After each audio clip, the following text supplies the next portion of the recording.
Last class question number 5 तक कर चुके थे, ठीक है। अब करते हैं कौन सा क्वेश्चन नंबर 6। क्या दिया हुआ, एक क्वेश्चन में क्या दिया गया है, यह दिया है कि angle X Y Z 64 degree है। कितना है? 64 डिग्री है और एक्स वाई को बिंदु P तक बढ़ाया गया है। एक्स वाई जेड 64 डिग्री है और एक्स वाई जो रेखा है उसको कहाँ तक बढ़ाया गया है? बिंदु P तक। दी हुई सूचना से एक आकृति खींचिए। यदि किरण Y Q angle Z Y P को समद्विभाजित करती है तो एंगल एक्स वाई क्यू और प्रतिवर्ती कोण क्यू वाई पी ज्ञात करें। ठीक है ना। सबसे पहला बात मेरे पास क्या दिया हुआ है, एंगल एक्स वाई जेड कितना दिया गया है? 64 डिग्री। देखो फिगर में क्या दिया था, एक्स वाई जेड मेरे पास कितना है? 64 डिग्री। एक्स वाई जेड ना मान लेते हैं, ये मेरे पास एक्स है, ये मेरे पास वाई है, ये मेरे पास जेड है। इसको बढ़ा दिया गया कहाँ तक? बिंदु P तक। ठीक है ना, क्लियर? ये फिगर बन गया। एक्स वाई जेड मेरे पास कितना डिग्री है? 64 डिग्री। ठीक है ना। अब यहाँ से क्या किया गया, एक लाइन है, कौन है? Y Q. क्या है? Y Q angle Z Y P को समद्विभाजित करता है। जेड वाई पी कौन सा है? Z Y P. इसको क्या कर दिया? समद्विभाजित। ये मेरे पास क्या है? Y Q. इसको क्यू मान लेते हैं। ठीक है। अब हम लोगों को निकालने के लिए बोला गया है, ये ध्यान रखना, ये समद्विभाजित किया है, जितना ये होगा उतना ये भी होगा। मान लेते हैं ये एंगल एक्स है तो ये भी कितना होगा? कोई दिक्कत है? अगर ये एक्स है तो ये भी कितना होगा? एक्स है।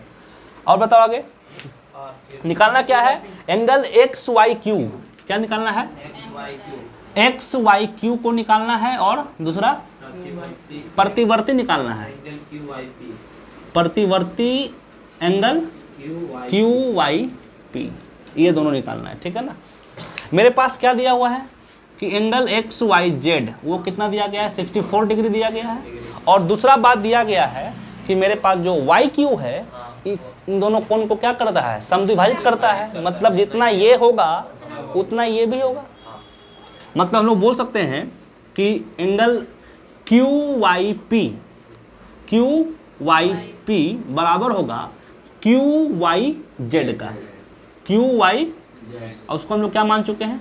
एक्स मान चुके हैं, क्योंकि हर बार लिखने का जरूरत नहीं होगा, एक्स मान लेंगे सीधा। क्लियर? अब हम लोग को निकालना है पहला एक्स वाई क्यू। क्या निकालना है?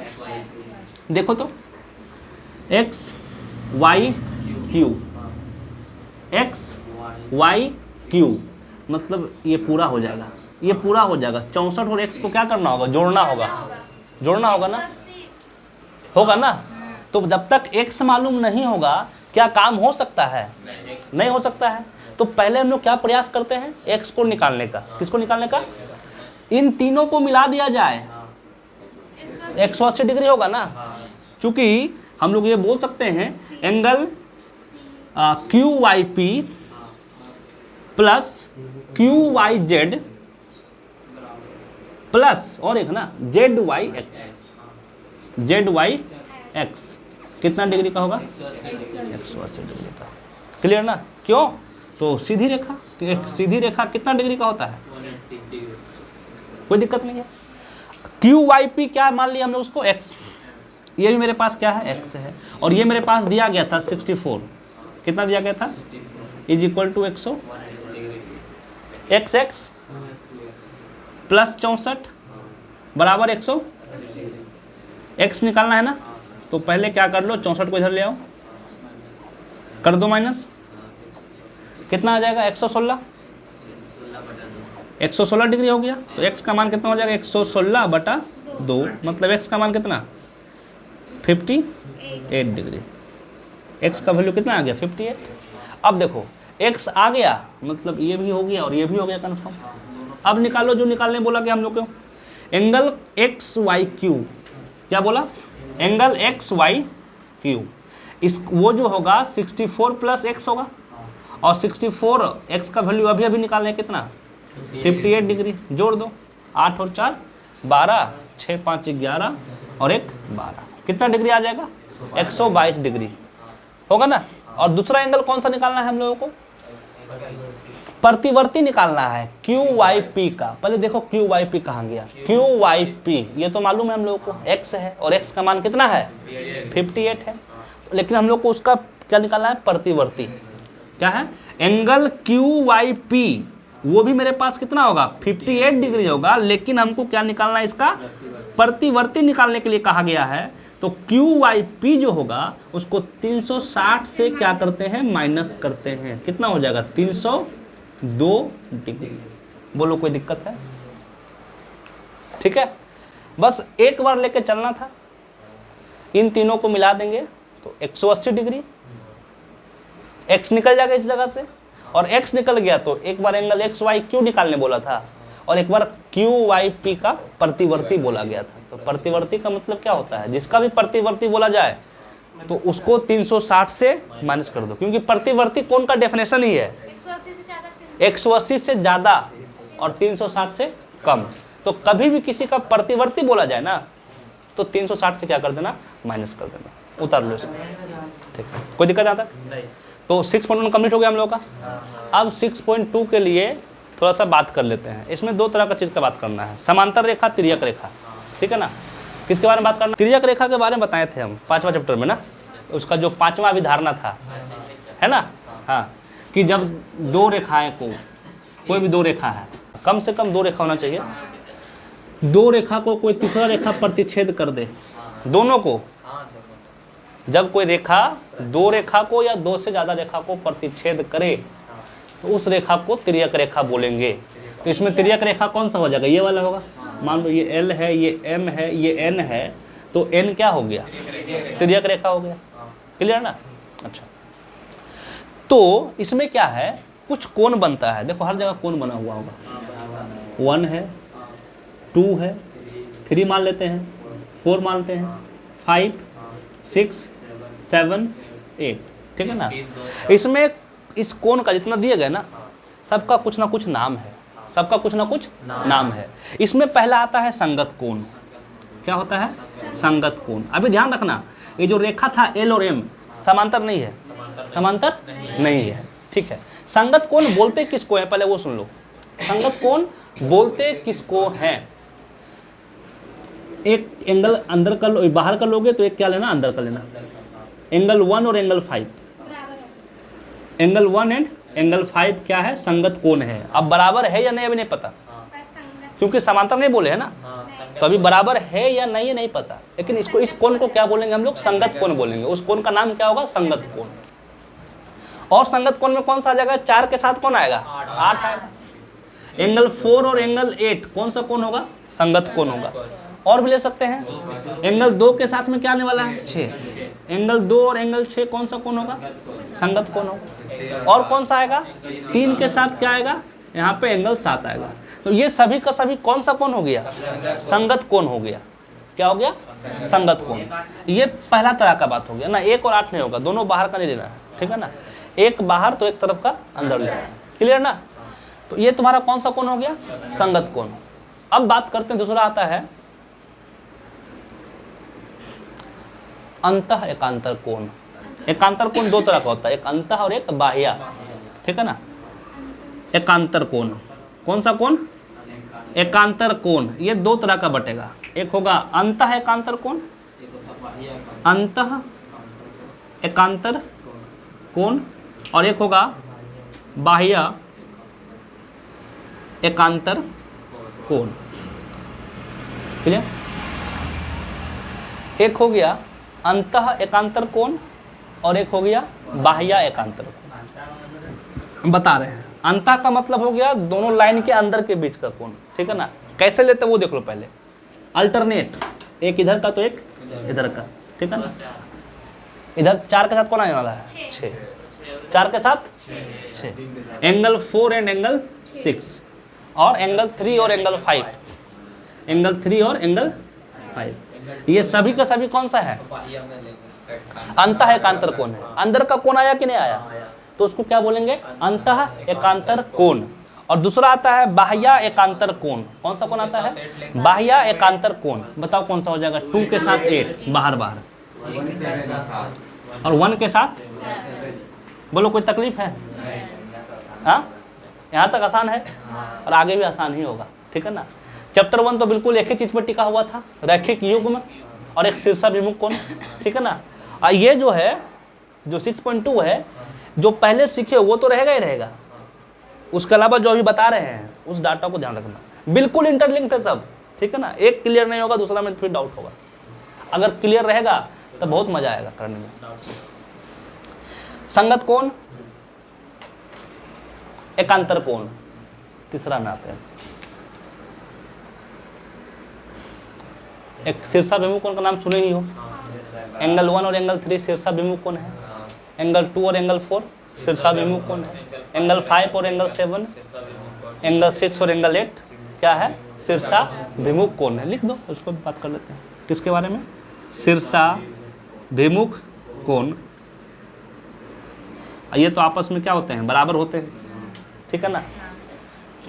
मतलब कौन कौन हो जाएगा, एंगल 1 बराबर एंगल 3, ठीक है ना। एंगल 1 बराबर एंगल 2 बराबर एंगल 4, एंगल 5 बराबर एंगल 7, एंगल 6 बराबर एंगल 6 बराबर एंगल 8, ठीक है ना। अब सबसे खास बात एक चीज और, ठीक है ना, जो तुम लोगों का 5वां अभिधारणा था चैप्टर 5 में यूक्लिड का, वो क्या बोला था कि अगर दो रेखाएं आपस में समांतर नहीं है, ठीक है ना, तो जिस दिशा में ये प्रतिच्छेद करेगी उधर इन दोनों के अंतः कोणों का योग 180 से और इधर 180 से ज़्यादा होगा, ठीक है ना। वो बात तुम लोग ध्यान रखना। लेकिन जितना भी बात बताएं अभी, अगर ये लाइन समांतर हो जाए तो सब कुछ बराबर हो जाएगा। जितना कोण बताए ना, संगत कोण आपस में क्या होंगे, एकांतर कोण क्या होंगे, शीर्षाभिमुख कोण तो बराबर है ही पहले से, ठीक है। पहले इतना उतार लो कॉपी में, उसके बाद समांतर वाला बताते हैं। तो जितना तरह का कोण बताए थे, जितना तरह का कोण बताए हैं, जब वो रेखा समांतर हो जाए तो क्या होगी, सब कोई बराबर हो जाएगा। संगत कोण आपस में, एकांतर कोण आपस में, सब कुछ बराबर होंगे। बात करते हैं एक बार। ये लाइन मेरा L था ना, एक लाइन को हम लोग क्या बोल दिए, M, और N जो है एक तिर्यक रेखा, इसको क्या कर रहा है, काट रहा है, इसको N मान लेते हैं, LMN। अगर मेरे पास जो दिया गया है L जो है समांतर है M का, L क्या है, समांतर है। मान लेते हैं ये मेरा कौन सा एंगल 1 था, ये मेरा एंगल 2 था, ये एंगल 3 है, ये एंगल 4 है, 5 6 7, क्लियर ना। तो इसमें जो संगत कोण होंगे, संगत कोण कौन सा होगा वो बताओ, 2 और 8, मतलब एंगल 2 और एंगल 8 आपस में क्या होंगे, बराबर होंगे। संगत कोण आपस में क्या होंगे, क्यों, क्योंकि लाइन क्या हो गया है, समांतर, समांतर है, समांतर है तो बराबर होगा। और बताओ एंगल 2 के बाद क्या है, 3 और 5, और 1 और 4 और 6, कोई दिक्कत, क्लियर ना। दूसरा बात करते हैं कौन सा कोण, एकांतर कोण। कौन सा कोण था, एकांतर कोण। ये 2 प्रकार का था, एक अंतः एकांतर कोण और एक बाह्य एकांतर कोण। इधर अंतः वाला बात करते हैं, इधर हम लोग बाह्य वाला बात करते हैं। अंतः में कौन कौन आएगा, 4 और 8, एंगल 4 और एंगल 8 आपस में क्या होंगे, बराबर होंगे, और 1 और 5, कोई दिक्कत नहीं है। इधर बताओ 2 और 6 और 3 और 7, ये सभी के सभी कौन से कोण हो गए, एकांतर कोण हो गए। एक हो गया अंतः एकांतर कोण और एक हो गया बाह्य एकांतर कोण। अब तीसरा बात बताते हैं हम लोग, कौन सा, देखो तिर्यक रेखा के एक ही ओर के अंतः कोणों का योग। क्या, तिर्यक रेखा के एक ही ओर के अंतः कोणों का योग। तिर्यक रेखा के एक ही ओर के अंतः कोणों का योग। देखो तिर्यक रेखा ये हुआ एक ही ओर, या तो इस साइड का या तो इस साइड का, और अंतः कोण बोला है मतलब अंदर वाला। तो इस साइड का बात करेंगे तो 1 और 8 है। जो तिर्यक रेखा के एक ही ओर के अंतः कोणों का योग जो होगा वो 180 डिग्री हो जाएगा, अगर लाइन समांतर है तो, ठीक है ना। जब समांतर नहीं था तो एक दिशा में 180 से कम था, जिधर वो प्रतिच्छेद कर रहा था, और जिधर प्रतिच्छेद नहीं करेगा उधर 180 से ज़्यादा। लेकिन अगर वो दोनों रेखाएं आपस में क्या हो जाए, समांतर हो जाए, क्या हो जाए, समांतर हो जाए, तो उसमें क्या होगा, एक ही ओर के अंतः कोणों का योग कितना होगा, 180 होगा। तो 1 और 8 को जोड़ेंगे तो 180 होगा। और एक बात बोल सकते हो, इस साइड का कितना, 4 और जोड़ देंगे तो कितना होगा, 180 डिग्री। क्या ये बात समझ में आया? अगर समांतर होगा तो सब कुछ बराबर, मतलब मेरे सवाल में अगर समांतर दे देगा तो हम सब कुछ लेने के लिए अकबका लेंगे, एकांतर कोण बराबर, संगत कोण बराबर, ठीक है ना, सब कुछ बराबर लेंगे। लेकिन जहाँ तुम्हारा समांतर नहीं दिया क्वेश्चन में तो बिल्कुल मुंह बंद रखना, बस एक ही आदमी सहारा है, कौन है, तो रैखिक युग्म। ये सरकारी नियम हो गया, उसको हम जहाँ मन करे वहाँ लगा सकते हैं, ठीक है ना। लेकिन ये सब कंडीशन लगाने के लिए पहले एक बात बोलना पड़ेगा, समांतर होना चाहिए। अगर समांतर नहीं है तो 100 तुम्हारा जो भी है, संगत कोण बराबर नहीं होगा, 180 भी नहीं होगा, एकांतर कोण बराबर नहीं होगा। ये सब तभी है जब तुम्हारे पास क्या है, समांतर दिया गया है, ठीक है ना। क्लियर, ठीक है, क्लियर यहाँ तक ना, कोई दिक्कत नहीं ना। तो अगर रेखा समांतर होगा, अगर रेखा समांतर होगा तो हम ये सब लेने के लिए एप्लीकेबल हैं, ठीक है ना, ले सकते हैं। और समांतर नहीं दिया है, मन में विचार भी मत लाना कि सब हो सकता है, ठीक है ना, बराबर बराबर, एकांतर कोण बराबर, संगत कोण बराबर, ये सब मत लेना, ठीक है ना। सब क्लियर है। अब अगला क्लास में क्या करेंगे हम लोग, इसका जो इससे जितना भी क्वेश्चन होगा 6.2 का सबको लपेट लेंगे फटाक से, कहीं पे कोई कष्ट नहीं होने वाला है। लेकिन बात को ध्यान रखना, इस बात को और प्लस जो पहले बताए हैं 6.1 में उसको, अगर ये दोनों क्लियर है, ठीक है ना। क्योंकि देखो यहाँ से शुरू होता है 5 से, 5, 6, 7, 8, 9 तक जाएगा वो, ठीक है ना, 10 भी ले लेगा उसमें, तो सब एक दूसरे से क्या है, इंटरलिंक्ड है। तो इसलिए इसको जो है अच्छे से समझ के आगे बढ़ना है, ठीक ना। कोई दिक्कत, आज के लिए इतना ही रखते हैं।